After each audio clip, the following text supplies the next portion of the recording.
Hi, friends. Thanks for joining us. Welcome to Ray and Benny Talk Sports. Do us a favor, smash that subscribe button. Special thanks to our show sponsor, Fahrenheit Airbrushing. Stand out on the ice, pavement, field, or in the stands with a custom airbrush helmet, goalie mask, or any type of project. A local Manitoba business with affordable solutions. Check out Fahrenheit Airbrushing on Facebook or call them at 204-891-7431. And don't forget to tell them that Ray and Benny sent you. It's good that you're on that. We haven't done that in a while. Way to bring that back. Let's get right into it. What's one word you'd use to describe the Banjo Bowl loss for the Bombers? I'll go deflating. And it's just not general deflation. This is specifically a feeling I have not felt around these parts for a good 5 to 6 years. It's a realization that for far more than one reason, many factors contributing to this, but this team in this state is just not good enough. This team is not competitive enough. They are not consistent enough. You know, to steal a quote from one of my favorite coaches, Mike Tomlin, the standard is the standard. And under Michael Shea, that's meant discipline, low penalties. Check. Fine, they got that. Strong physical running game, that's gone missing. You know, we've seen that, twice this year? And one of them was with, what's his name? Matthew Peterson? Peterson. Yeah. Don't hate on that dude. I love that dude's future, but the effectiveness of that rushing game is deflating. A top-tier O-line with depth. That is the main reason why the Bombers currently don't have a running game. And unfortunately, it's probably the reason why Zach Collaros is out with a head injury. Sound coaching. Kicking a field goal from the 2-yard line. Kicking a long-ass field goal that returned into a touchdown that tied a game when it shouldn't have. Like, watching that is deflating.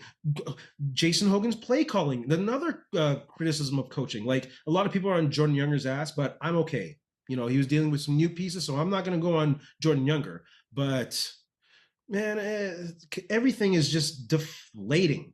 No passing game with receiving core. Like, so everything deflating, brother. You know, I laughed when you said it because I have the same word. Oh, Lord. See? It's like, I was like, wow. Yeah, it's exactly like you said. And it's plays that bring you there, right? I mean, they're off to a good start. They're leading this game 13-3. Yep. Right? Again. Things are going well. And then all of a sudden, Zach throws an interception right before half that leads to a field goal for Saskatchewan. You know, if you ended up punting that play, it probably pins Saskatchewan a little bit deeper. You're probably ready for it. Maybe you're not giving up that 3, right? Yeah. And then he threw another deep ball interception as well. What was it? The 2 missed field goals. Right? Again, Castillo here. And one of the missed field goals on the return, Alfred ended up going backwards, almost getting back into safety. But he got out to 1. And then what happens? The next play is a bomb downfield that gets Saskatchewan out of the 1. Yeah. And again, that you're thinking, okay, big stuff for the D, and that deflated you right there. Right? And again, I agree with you. The defense is doing their job for the most part. Yes, they're still giving up a lot of plays, big plays, missing some tackles, but they're holding up their end of the bargain for the most part. And it's the offense again. Once the second half hits, you can't score 0 points in the second half of a CFL game. Are you kidding me? Like that can't happen. So, you know, it's stuff like that. And then you got Zach getting hurt. And then Strevler coming in and not being able to get things done. But like you say, letting that O-line get to where it was, letting the D-line get to what it is, those are the 2 biggest factors. Bombers winning the Grey Cup, those things were the big factors for them winning because they could pound that ball. They could get after the quarterback.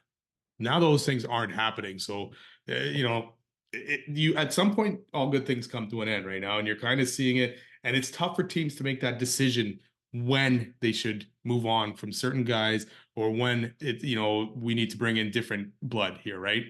And unfortunately, it's hard to do because loyalty comes into a factor. We saw Calgary struggle with it as well. You know, it took them a couple of years to kind of get back to where they are now. But yeah, the Bombers are going through it, and we'll see what happens here in the future. Well, this segues perfectly into the next one. We talked about them being contenders and pretenders last week if they won. Where do you see them now? If they're pretenders, can they turn it around and be contenders? Like, what needs to be done? I still think they're pretenders. Again, this was a big game. They had to come out and show it. And you know what? They had Saskatchewan. It was a close game, and they were still in it even after Zach got hurt. But like I said, you can't go into a second half and not be able to score any points, right? Even with Collaros in there, they were barely contenders. And now it's a CFL, obviously, right? So you just need to get in the playoffs, and who knows? I mean, same with any league. You just need to get in the playoffs, and who knows? But I don't think they're going to be able to turn it around. We don't know how long Zach's going to be out here for. He's definitely not playing this week. This is a tough game going into Hamilton. I don't have trust in Strebler being able to lead this offense. So yeah, they're firmly in the pretender squad, and I think that's where they'll stay. I really had to look at what the word contender meant. And the one constant that was there is the ability to compete with a chance to win. And with the way the CFL looks right now, I still think that's the Bombers on a weekly basis.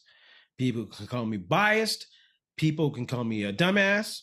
I don't care. For some reason, this season, the Bombers as a team have played better around Chris Strebler.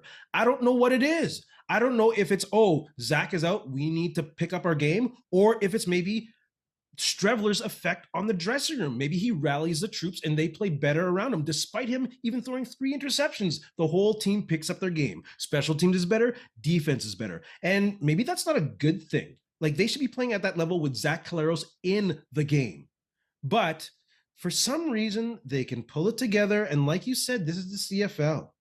The Bombers are still in playoff contention. The Bombers still can get a home playoff game. Probably not.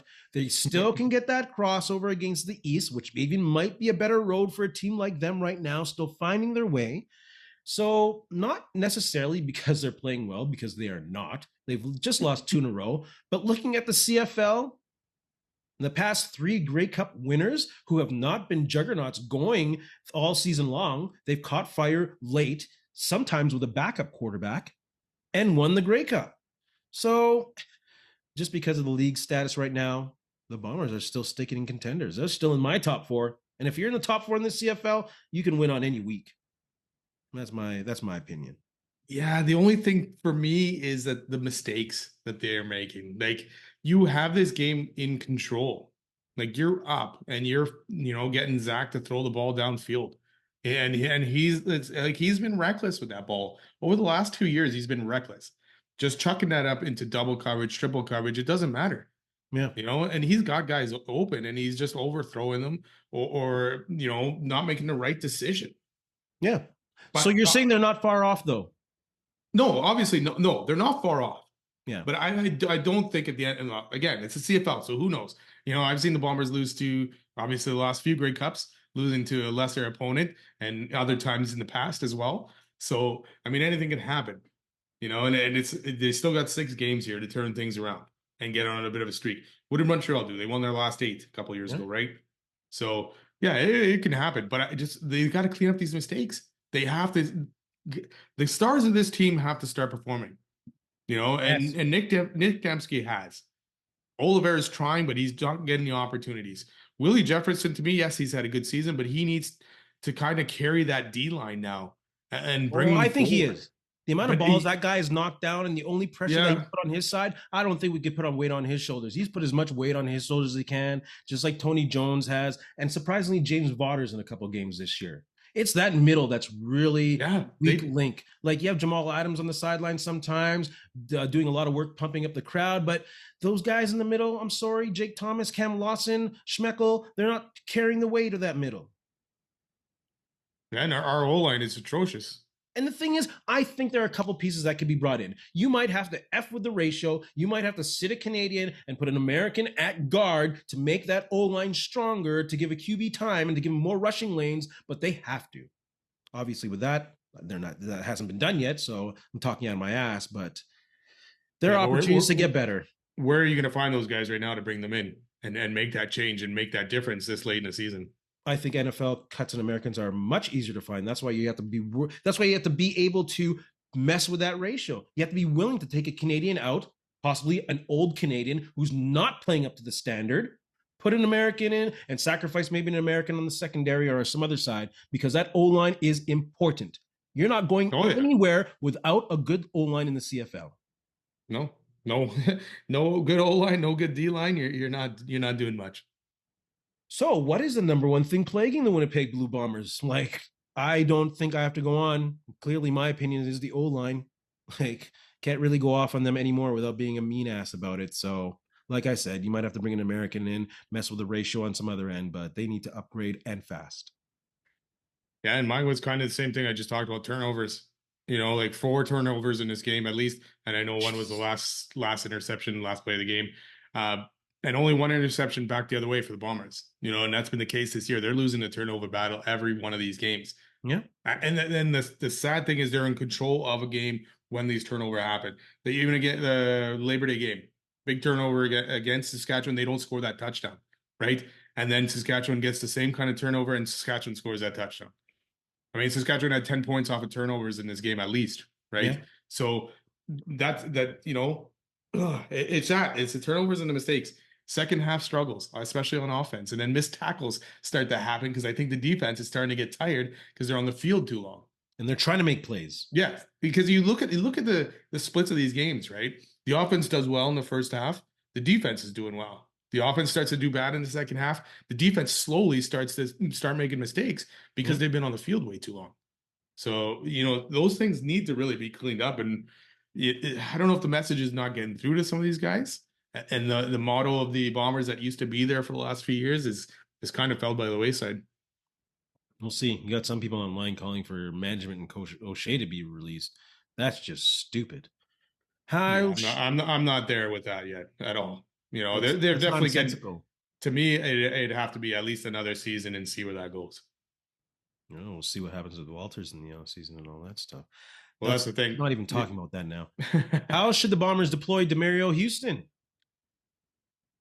That's interesting at this point. Do they need to? Really? But I mean, looking at that second, I mean, the defense has played decent to me. We're just talking about their lack of turnovers, and this guy creates turnovers. We need this guy, I think. Yeah. You're basically the only thing I can see on that back end would be maybe Vaval, because then at least it lets Vaval concentrate on kick returning, punt returning, which he's still done all right with, but hasn't looked dangerous. Yeah. Right. So maybe you throw Houston in that spot and let Vaval just focus on returning. Like, so, some of y'all know I'm a huge Steelers fan, so there's a huge part of me that would like to see him deployed like the Steelers are using Jalen Ramsey currently across the defense situationally. Sometimes you take out your linebacker, put him in as a dime back. If you need another defensive back, sometimes put him in as a free safety. If you had never take the linebacker out, put a safety back there. If you need an extra man in coverage, sometimes put him on the line as a counter. Sometimes put him in the slot as a halfback. I think with his athleticism and the way he creates turnovers, you got him put him all over the field, especially against Bo Levi Mitchell, who has seen it all. So when you see Demario Houston there, you're like, what the fuck are they? Or what the hell are they playing? You see him back there. It's like, what's happening now? And then maybe blitz. I think you just use him like a Swiss Army knife.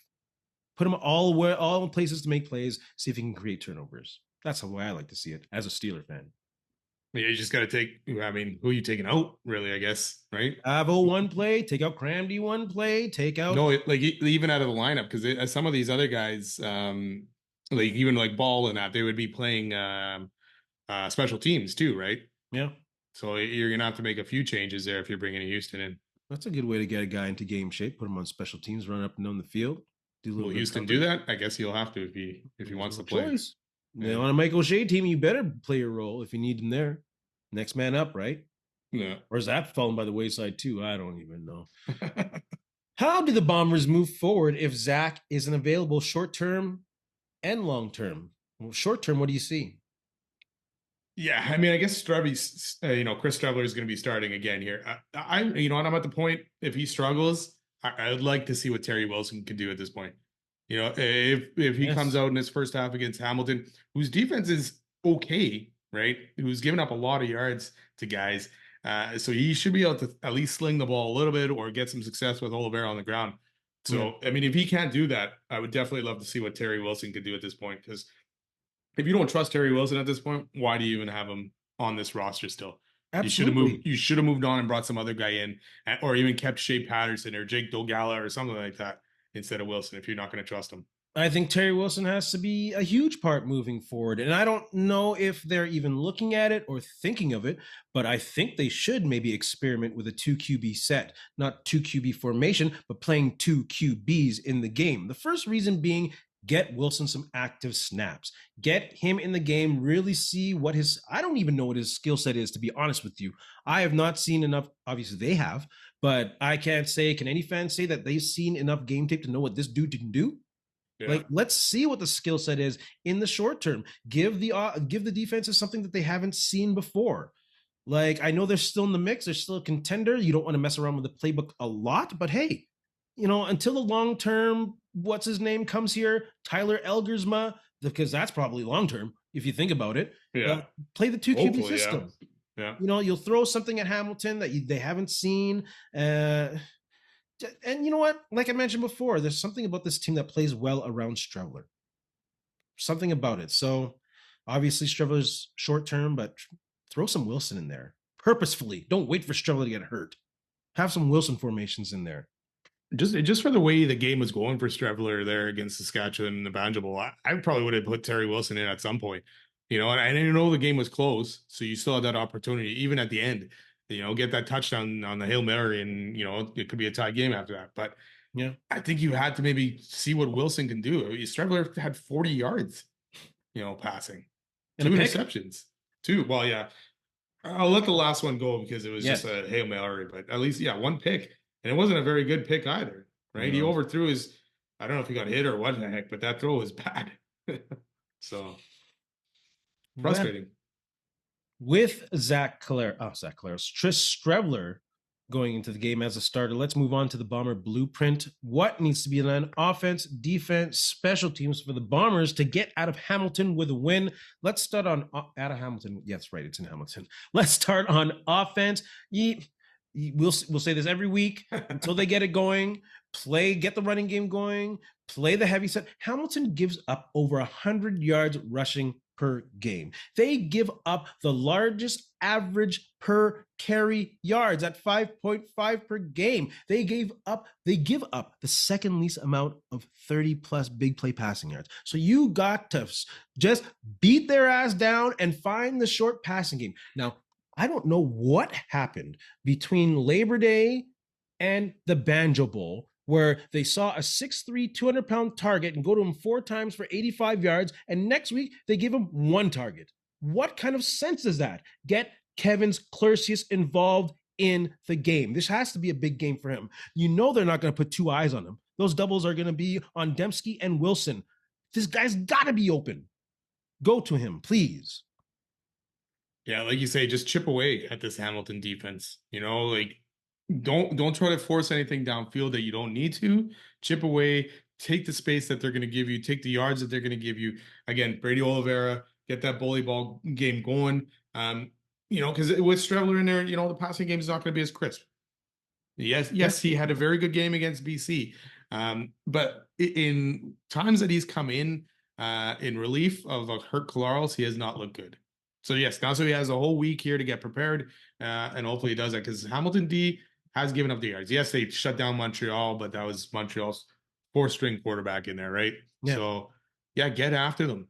The only scary thing again to me is the way Bombers have played in Hamilton over the last few years. Yes, they won last year, but they have come out of there struggling. And this is a big game. Yeah, you can't. Edmonton and BC are right on your heels, right? Yeah. That crossover is also there that could get away from you, depending on how some of the games go this weekend. So you need to start stringing some wins together. You can't have 3 losses in a row. This is a big game for the Bombers, and this offense needs to show up. Yes, the difference with the other games going into Hamilton is in those games, the Bombers were expected to win. It was always a concern. Hey, are they playing down to the quality of the caliber of their opponent? And they always did that going into Hamilton. But this time, Hamilton is definitely the favorite. Oh, yeah. So maybe less pressure? I don't know. Maybe. Yeah. Defense. What are your thoughts on defense? Like I said, I mean, the defense hasn't been horrible, but this one's going to be tough. Just a lack of pass rush that they've gotten over the last few games. If you give Bo Levi that much time, and we know Hamilton's offensive line has played pretty well this year, and limited the amount of sacks that Bo has taken. So if you give Bo too much time, he's going to find his guys. He's going to find Kenny Lawler. He's going to find Tim White, Keandre Smith. Yeah. Like these guys will all be available. So our DBs are going to really need to have to step up and play a strong game, especially if the likes of Jake Thomas and Jamal Adams, whoever's there, can't get and apply some pressure to Bo Levi. So I expect, or I hope, for a big game out of our DBs. And like you say, maybe this is where Houston comes in and kind of shores things up for a bit for them there. Again, people might call me a dumbass, but I'm not concerned about Bo Levi Mitchell and his passing game. He's had trouble passing against stout passing defense in the CFL. He's had trouble against Saskatchewan. He's had trouble against Montreal. And Winnipeg is almost up there in regards to stout defense against the pass. Like, opposing quarterbacks complete 61% of their passes. Now, despite us talking earlier about the Bombers missing tackles, they give up the third least amount of yak yards. And we know they're bend and break. But Bombers only give up touchdowns 16% of the time when their other opposition reaches the red zone. So I am not concerned with Bo Levi Mitchell. It's that Bell who went nuts last week in the rushing game. What is his name again? Kevin, what's the running back for Hamilton? Greg Bell? Greg Bell, thank you. He went crazy. What, 150 last week? Isn't James Butler there? James Butler's in BC. James Butler's back to BC? Yeah, bro. He's been BC for a couple seasons. He's going nuts right now. Wow. But Bell went crazy last week, and they got to stop that dude. They got to stop him, I think, more than Bo Levi Mitchell. Because if they can't stop him, then Bo Levi Mitchell sets up with the play action, and then the Bombers are screwed on those big plays. So if they can't stop Bell, they're done. Well, that's what I was just going to say to you. The big play. Yes, they're not giving up a lot of yak yards and stuff like that or whatever, but the big plays have killed them. You know, and we know Bo Levi would love to hit those big plays and can hit those big plays. And I feel like Kenny Lawler is going to want to have a huge game against the Bombers to kind of shove it in their face, saying, "Hey, you wouldn't give me that extra money to stay. You picked Dalton Schoen over me, basically. I'm going to show you that you guys made a mistake here." So do we have the DB to cover him? He'll get 10 targets. There's also a bit of a side story in regards to Kenny Lawler that you have been reading on X, so you never know if that's true. But there's also some kind of option in regards to his child's care, dealing with autism, possibly in the care that you get in Hamilton, the specialization there. That could be total BS. Again, I'm a fan. I could be talking out my ass. I'm talking about Twitter sources, but there could have been that option too. So he might not be that bitter about the money, but he wants to come and shove it in the Bombers' face. Oh, yeah, for sure. Special teams, I got one sentence. Stop Isaiah Wooden.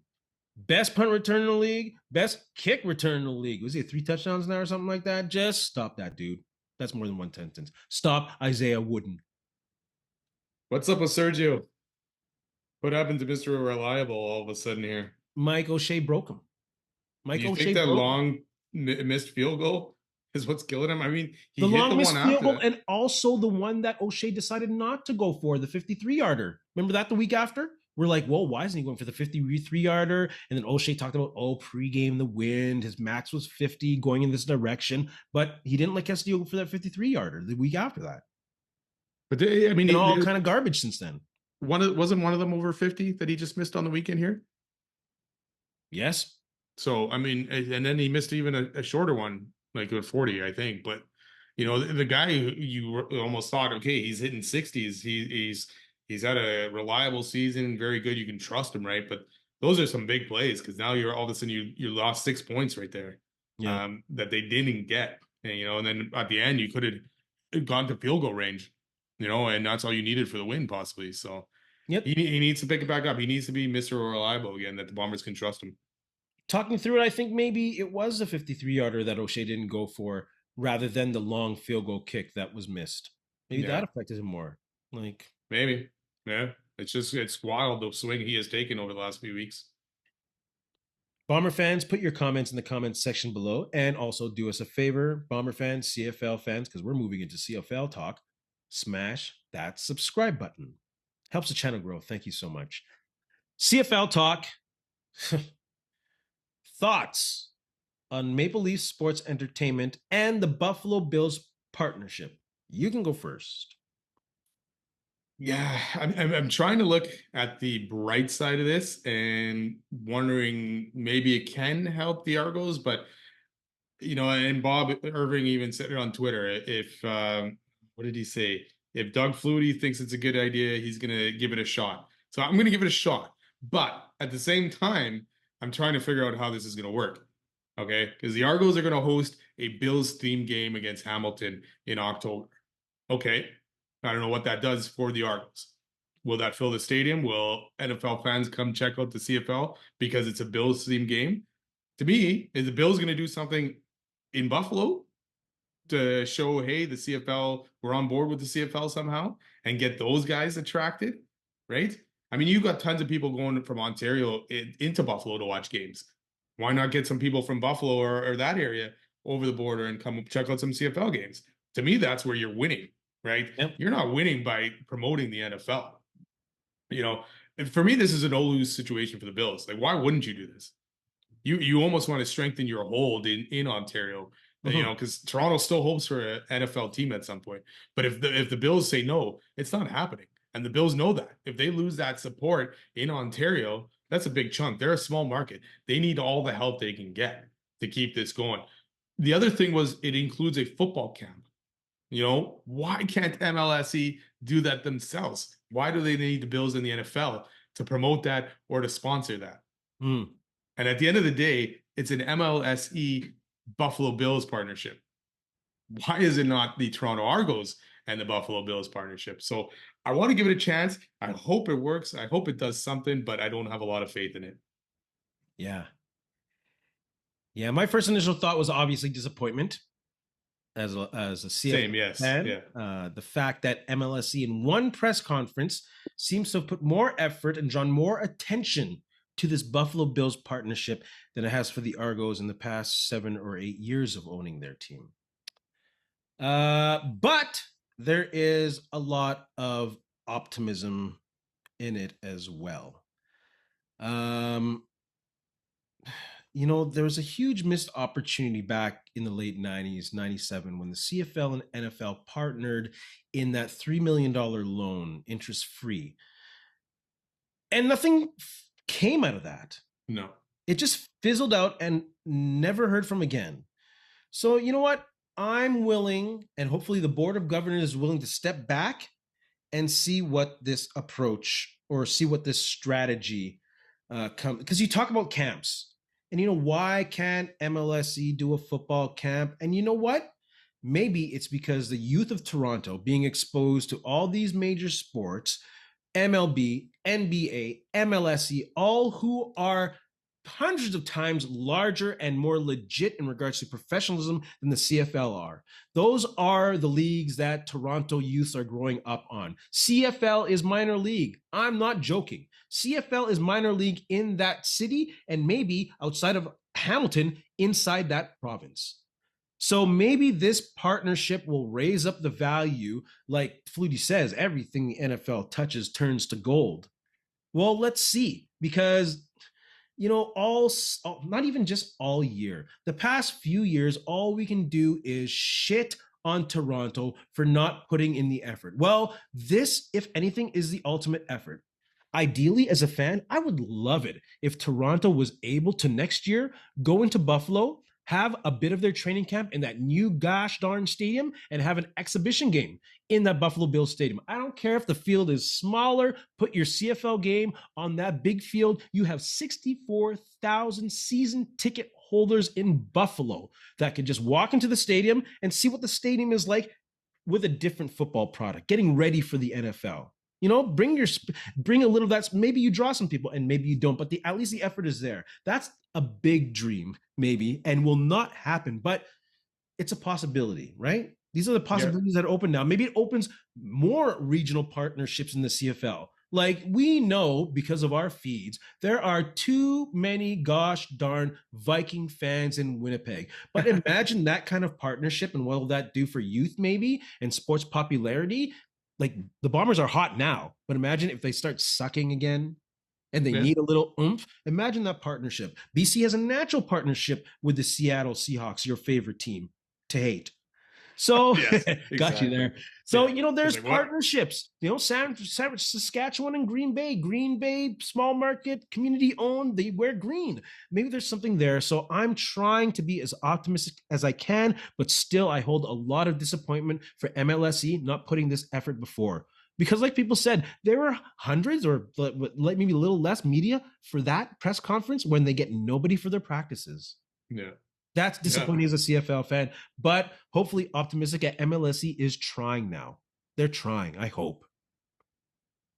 Yeah, I agree with you. I just wish there was something kind of happening on the other side of the border that would attract some American fans to check out the CFL.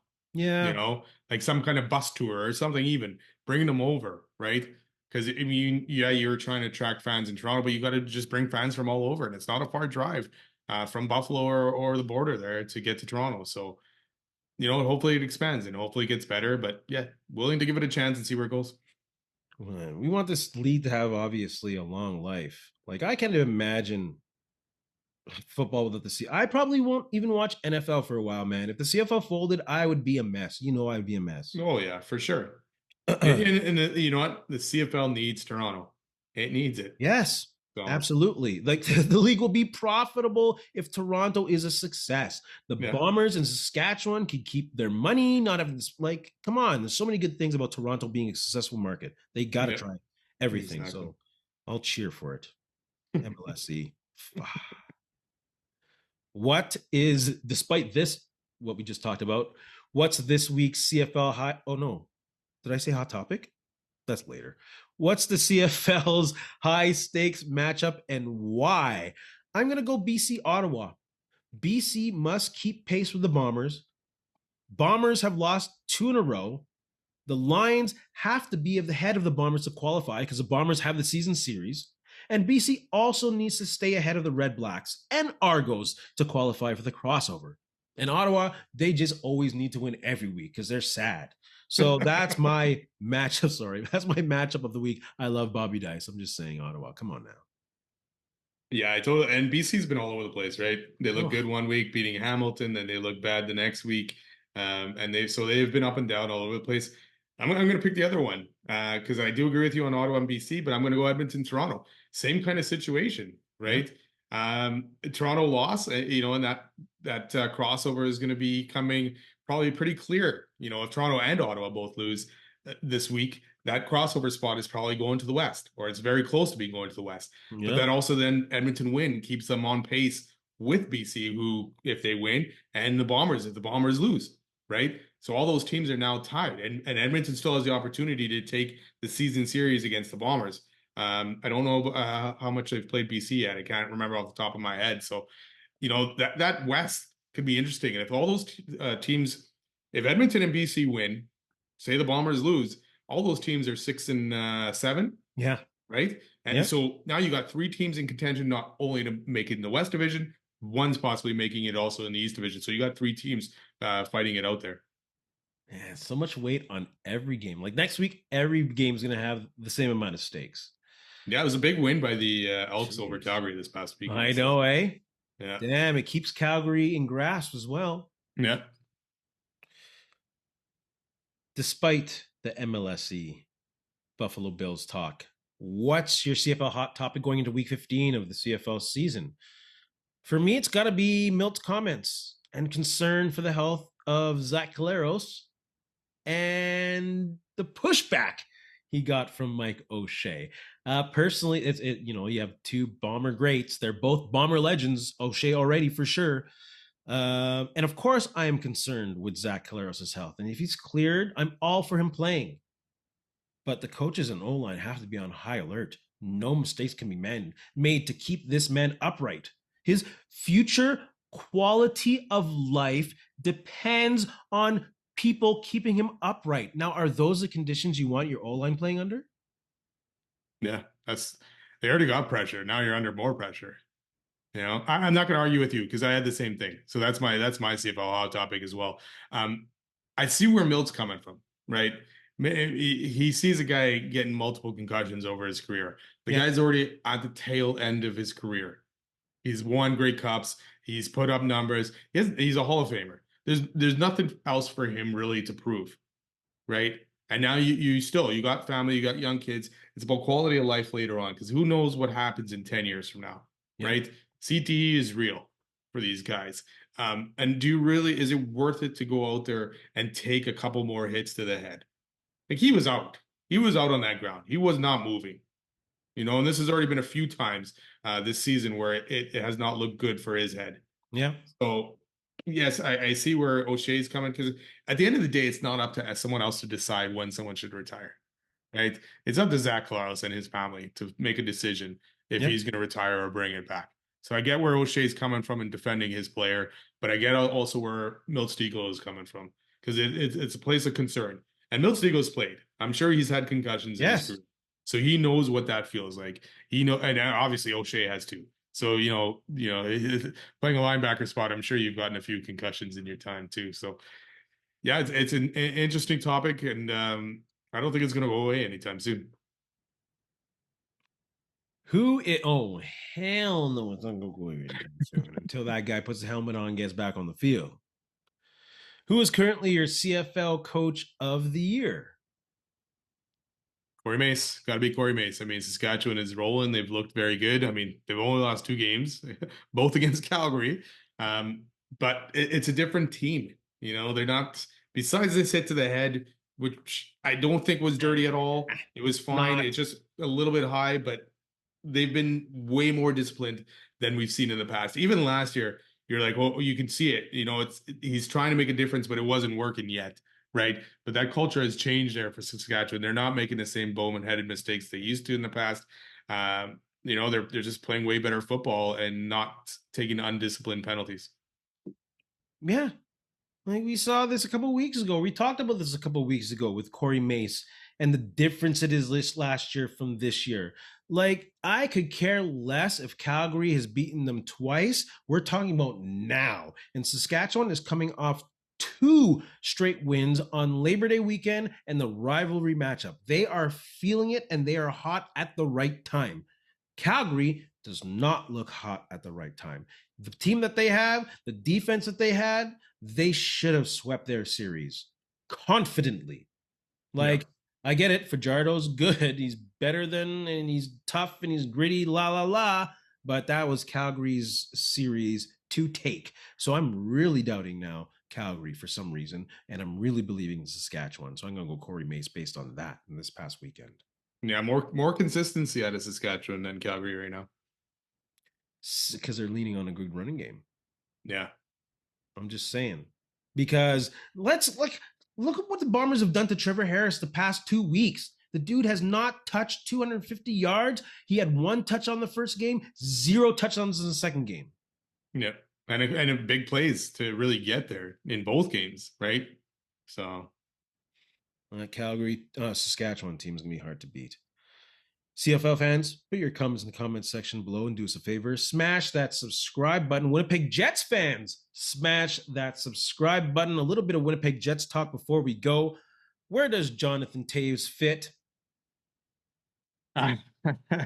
In my opinion, where does he fit? He probably should fit on the 3rd or 4th line, but I really think he's going to end up getting that second line shot to be a center for the Winnipeg Jets. There's no other options really there. I mean, with Lowry possibly out for a bit, who's your options? Lowry's out for a bit. On the second line center? Yeah. Velarde or Perfetti? Okay, you talked about Velarde all the time at center. Velarde is not playing center. I know, but you just asked me what the options are. Okay. I'm telling you, Velarde and Perfetti. Velarde's not an option. Why not? He's a good center. He can play center. He barely has played center since he's come to the Jets. He probably won't be off that top line. That top line will be Scheifele and Connor, no question. Perfetti, will they get the opportunity? Maybe. But you know what? He played a lot better playing the wing last year. And are you going to mess with that chemistry that he had? Where do you put Toews at that point? Chemistry. He also had Nick Ehlers. That's a huge difference. The question then is, if you have Perfetti at center, who's playing the wing there besides Nyquist? Iafalo? Is he really a second line guy either? I follow. No, Iafallo played great 1, 2, and 3 last year when he injury came played. to. He played great at times on that top line, but he couldn't consistently keep it going on that top line, Of course, especially but you got to when give the Velarde was guy out. time. But we're talking about relief right now because you know the lines are going to change when your boy Adam Lowry comes back. Yeah. So why not push Iafallo up? Because you know he can play that. I would put Yeah. Iafallo over Nyquist, to be honest with you. Until I Well, see that's me. Nyquist is not going lower than a second line at this point. You didn't sign the guy to play lower than that. True. Yes. But you know me. I need to see with my eyes this chemistry with lines. It's not just about high salary and who has skill. I like to see that chemistry. And I really thought actually Iafallo was good on that second line. But again, that was with Ehlers. Yeah, and so that's the thing. You don't have that. You don't have Ehlers. So you got Iafallo, Perfetti, and Nyquist is your second line, right? Yeah. So then you got Lowry. Why is Mike drawing a blank? Niederreiter, and then who's the new guys? Is Chibrikov getting in there? So you at this point you're putting Johnathan Toews on the fourth line. They might be running Barron, Kupari, and Kopke on the fourth line. Kupari's gone. Kopke. Yeah, I know, but you said Kupari. Kupari's out of here. I didn't say Kupari. I said Kopke. You did. Oh, you know what? Good thing we're recording this. Oh, I said Rasmus Kupari in the center. That's right. That's right. I mean, you still got Vlad too, right? Where's Messikov kind of thing, right? Where's Gustafson? Is he done or what? No, he's still there. So that's another option, right? So you got. I like that guy's grit, man. Any young guys cracking his lineup? I mean, you got Yager, Lambert, Chibrikov. Man, I love that question online. Who do you think will get more playing this year? Brad Lambert or Chibrikov? I think Chibrikov.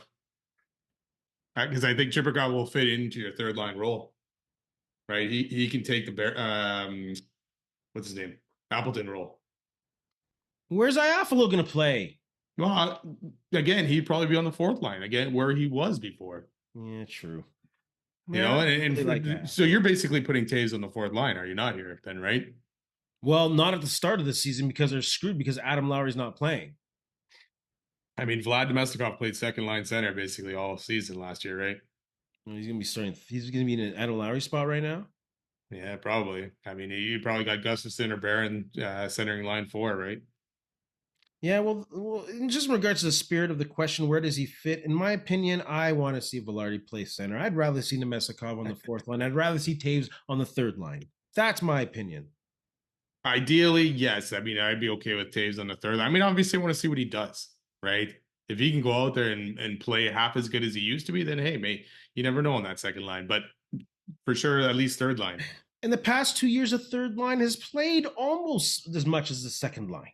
Oh yeah, I mean that's the thing. We talk about these lines as 1, 2, 3, 4, but they were never really like that. The Lowry line was basically the second line for the most part. They had as much minutes or more minutes in the second line at times.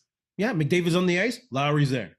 Yeah, so he's playing a lot of minutes. So that's the thing. We'll see. Like I'd love to, like what's his name? Shen is just glowing about Toews, saying he's in game shape. So let's hope so.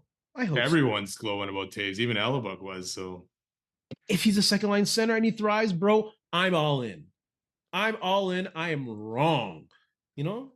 But the biggest thing for me is I'm worried that the Jets are banking on him being that second line guy and him not being able to be that second line guy. Because now you're not winning a Stanley Cup with Scheifele and then the rest of these centers. You know, if Toews can't capture that magic from years ago. You know, so it's tougher to see what the Jets are going into this season with those centers they have. Like they have a lot of decent centers, but not the really good centers to win a Stanley Cup. But hey, it's coming back. It's hockey this month, at least. It's crazy. It's crazy. Lots of sports going on. NFL starting. Steelers looking good with a win. How's San Francisco looking? They won, but injuries have crept up on them already after week 1. So we'll see where it goes. Mac Jones. Ugh. Maybe we will add a little NFL talk when stuff slows down with the CFL talk. Benny, do you have anything to say to our friends? You know what? Thanks a lot for listening. Don't forget to subscribe and follow and have a good week. Oh, and go Bombers go. Go Bombers go. Huge. Almost a must win. Yeah. Almost a must win in Hamilton. Let's go, Bombers. And in the meantime, and in between time, that's it. Another edition of Ray and Benny Talk Sports. Hey, friends and neighbors, don't forget to check us out online on Facebook, TikTok, Instagram, and Twitter at Ray Benny Sports. And don't forget to check out our YouTube channel. Leave a like, leave a comment, tell us what you think.